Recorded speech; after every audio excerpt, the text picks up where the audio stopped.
Hello friends, welcome to S Kumar IAS. This is your friend Saurav from IIT Delhi. This is an absolutely free initiative for simplifying your civil services preparation. Specifically उन students के लिए जो कि दिल्ली आके महंगी महंगी coachings नहीं कर सकते। अगर आपको इस इनिशिएटिव से बेनिफिट होता है तो प्लीज़ हमारी वीडियोस को लाइक कीजिए, हमारे चैनल को सब्सक्राइब कीजिए और जितने ज़्यादा लोगों के साथ हो सकता है उतना उसको शेयर कीजिए। And if you want to support our channel please contribute to the UPI link provided in the description. हम अभी सिविल सर्विसेज के प्रीवियस ईयर क्वेश्चन पेपर्स को लेके आंसर राइटिंग प्रैक्टिस कर रहे हैं। जो प्रीवियस ईयर के क्वेश्चन पेपर हैं वो किसी भी एग्ज़ाम के लिए उसका स्पाइन होता है और ये जो क्वेश्चन आंसर हम कर रहे हैं आपको डेफिनेटली बहुत ज़्यादा मददगार साबित होंगे आपकी सिविल सर्विसेज मेंस की प्रिपरेशन के लिए। अभी हम जनरल स्टडीज़ पेपर 2 2019 का पेपर सॉल्व कर रहे थे। So without much delay let us move. आज क्वेश्चन नंबर 7 और क्वेश्चन नंबर 8 हम डिस्कस करने जा रहे हैं। So question number 7 is there is a growing divergence in the relationship between poverty and hunger in India. The shrinking social expenditure by the government is forcing the poor to spend more on non-food essential items, skewering their food budget. Elucidate. Basically question पूछ रहा है कि poverty और hunger में divergence, इसका मतलब ये है कि भाई भले ही पॉवर्टी कम हो रही हो बट हंगर जो है वो कम नहीं हो रही है। और इसका रीज़न क्या है? Shrinking social expenditure by the government. और ये जो है ये पुअर लोगों को फोर्स कर रहा है नॉन फूड एसेंशियल आइटम्स के अंदर अपना खर्चा ज़्यादा करने के लिए। अब अगर वो नॉन फूड आइटम्स में ज़्यादा खर्चा करेंगे तो न्यूट्रिशियस फूड नहीं ले पाएंगे वो लोग। और ये एक रीज़न हो जाएगा कि वो अपना हेल्थ को अच्छे से मेंटेन नहीं कर पाएंगे। और पॉवर्टी और हंगर के अंदर क्योंकि उनके पास पैसा है बट उनको डिश टीवी खरीदना है, वो खाना अच्छे से नहीं खा पाएंगे और या तो उनको रेंट ज़्यादा देना है। सो ये सब रीजंस है, हम इसको डिटेल में देखेंगे। Let's move. So as an intro हम बहुत ही एक रिदम के अंदर चलेंगे आंसर के अंदर। आप देखिएगा जो भी क्वेश्चन की डिमांड है उसको मैं किस तरीके से जोड़ता हुआ चलता हूँ, इस चीज़ को आप नोटिस कीजिएगा। आंसर रैंडम नहीं लिखते हैं कि भाई कुछ भी इधर से उधर से उठाया खिचड़ी की तरह पका दिया उसको। खिचड़ी नहीं होना चाहिए, बहुत अच्छी डिलीशियस रेसिपी होना चाहिए। आपके पास जो इंग्रेडिएंट्स हैं उनको लेके हमें बहुत अच्छी रेसिपी तैयार करनी है। So let us see how we prepare the recipe. सबसे पहले हम इंट्रो में लिखेंगे traditionally poverty and hunger has been interrelated and key challenges for the policy makers. ठीक है, ट्रेडिशनली हमेशा जो आप भले ही तेंदुलकर कमेटी को आप देख लीजिए और भले ही आप उनसे पहले जो लकड़वाल कमेटी, कितनी भी कमेटीज़ को आप देख लीजिए, वहाँ पे पॉवर्टी और हंगर आप देखेंगे हैंड इन हैंड। इवन पहले तो कैलोरी जो होती थी उसी की वैल्यू के बेसिस पे पॉवर्टी को डिसाइड किया जाता था। But however in recent times it has been observe that despite coming out of poverty hunger remains a daunting challenge for the bottom strata. ठीक है, ये कनेक्टिंग स्टेटमेंट हो गया। अब किस तरीके से आपको हवा में ज्ञान नहीं देना है, ज्ञान कोई भी दे सकता है फ्री का। आपको कोई भी चीज़ लिख रहे हो उसको एक पर्टिकुलर ऑथेंटिक डाटा के साथ सब्सटेंशिएट करना है। आपने बोल दिया कि भाई ठीक है पॉवर्टी कम हो रही है रिसेंट टाइम के अंदर, लेकिन उसके बाद भी हंगर ज़्यादा बड़ा चैलेंज रहता है। कैसे रहता है? डाटा से सब्सटेंशिएट करो। Let us see for example poverty remains below 30% as per Niti Aayog statistics, but India ranks 94 out of 107 countries in global hunger index 2020। आप इसको ब्रैकेट में लिख सकते हैं, concern world life and wealth hunger life, ये दोनों जो NGO हैं ये पब्लिश करते हैं ग्लोबल हंगर इंडेक्स को। सो ग्लोबल हंगर इंडेक्स में India is 94 out of 107। Now आपका ये जो स्टेटमेंट है कंप्लीट हो गया।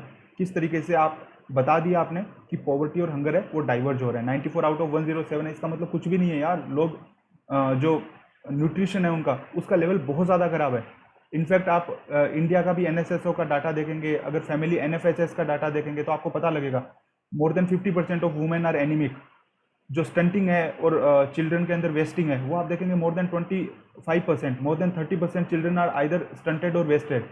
सो इस तरीके से आप और भी डाटा लिख सकते हैं, but this much is sufficient. Now इसके क्वेश्चन के अंदर पूछा है भाई क्यों है ये सब चीज़ें।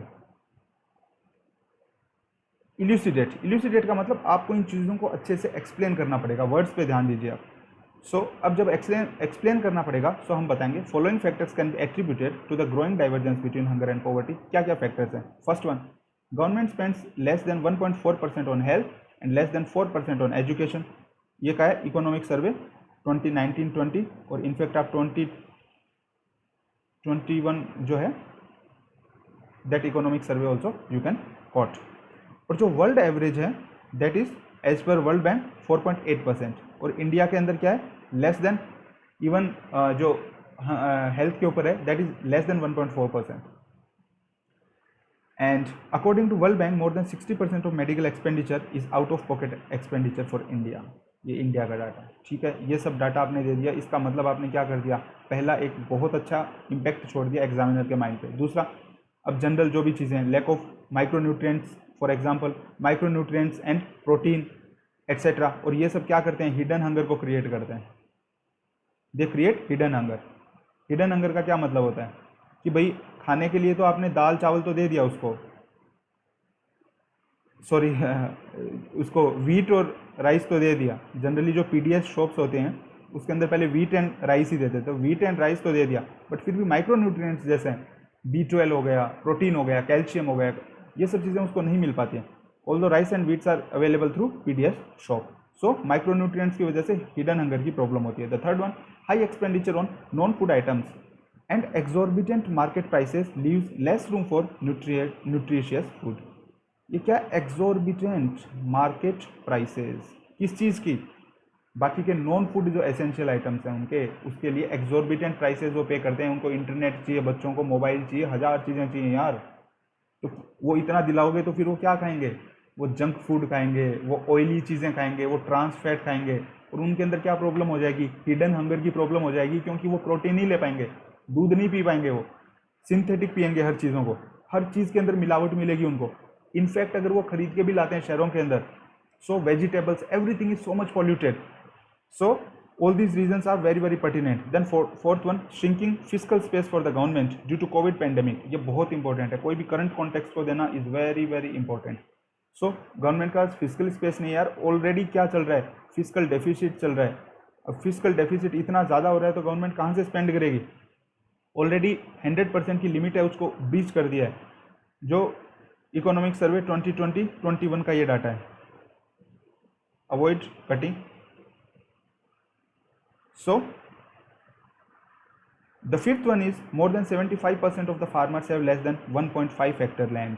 10th, agricultural census. अब देखो मैं हर जगह आपको रेफरेंस दे रहा हूँ, इतना सारा डाटा आपको एक साथ मिलेगा नहीं कहीं पे। सो मैं जो भी आपको प्रोवाइड करा रहा हूँ इस लेक्चर के अंदर, प्लीज़ उसको यूटिलाइज कीजिए आप अच्छे से। काफ़ी ज़्यादा रिसर्च करके उसके बाद मैं ये आंसर तैयार कर रहा हूँ आप लोगों के लिए, and I hope that they will be very very beneficial for you.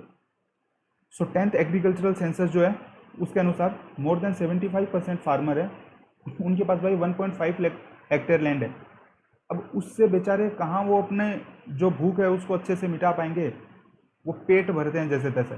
इसलिए हंगर, भले ही गवर्नमेंट की स्कीम की वजह से उनको क्या मिल जाए, दाना पानी मिल जाए, लेकिन वो हंगर को जो है पूरे न्यूट्रिशियस फूड को नहीं ले सकते हैं। Then 6th one, urbanisation is leading to more spending on housing, transportation, fuel, fare etcetera, leaving less space for nutritious food.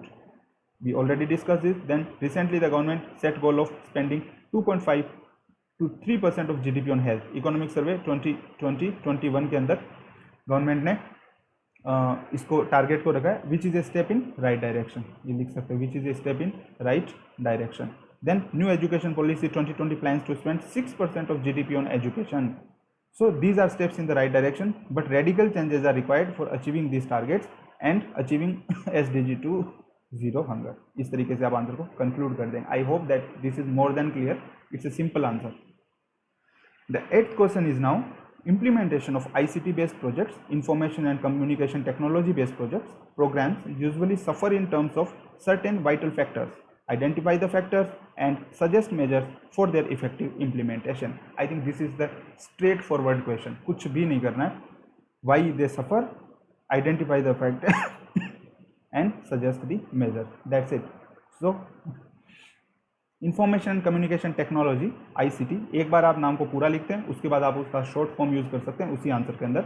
ICT is backbone of all the social welfare sectors of government, है ना। ये line को इस तरीके से पढ़िएगा, मैं perfect और टेक्निकल जो होता है कीवर्ड्स को यूज़ करने के लिए मॉडिफाई करता हूँ चीज़ों को।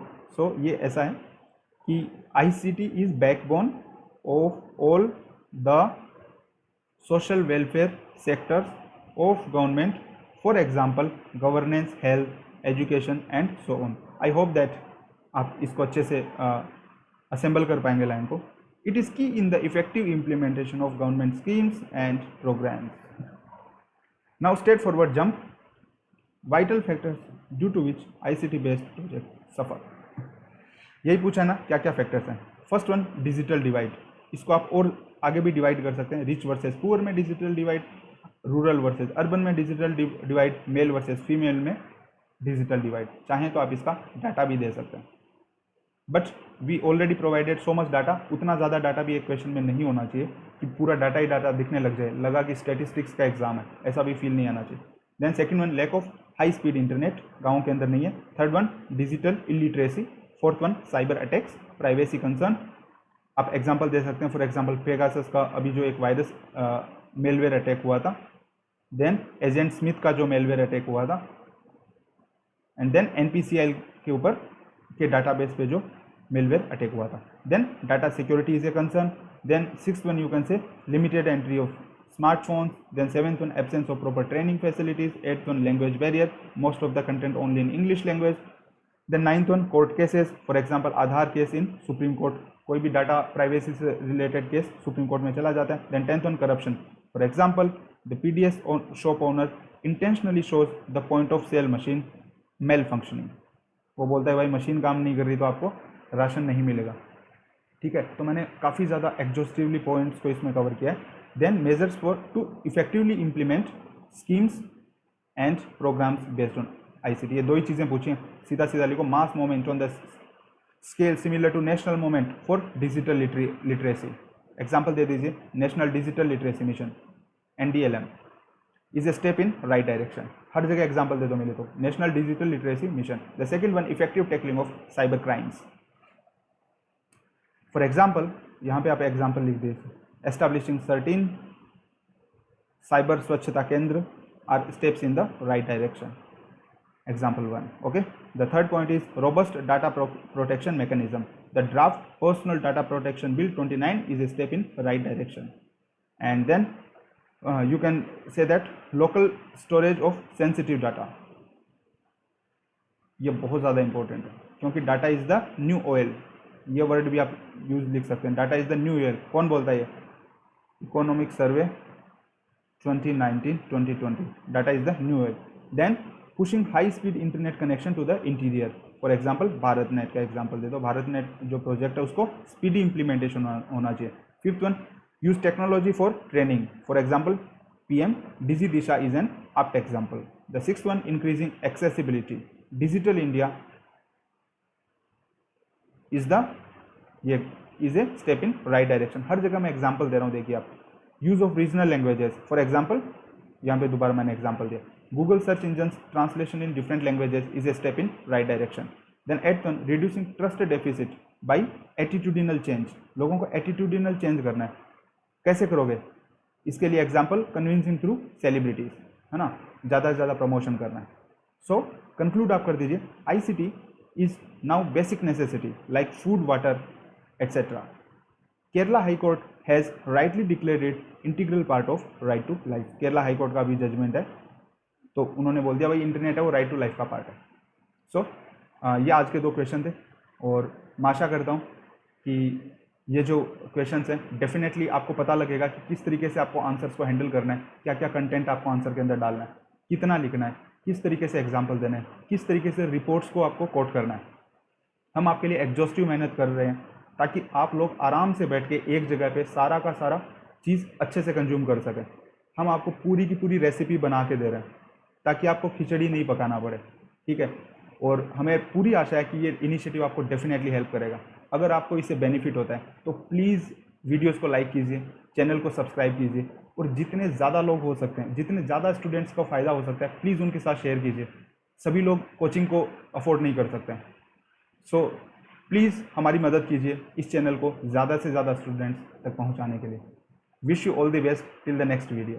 Thank you so much for coming into S Kumar IAS।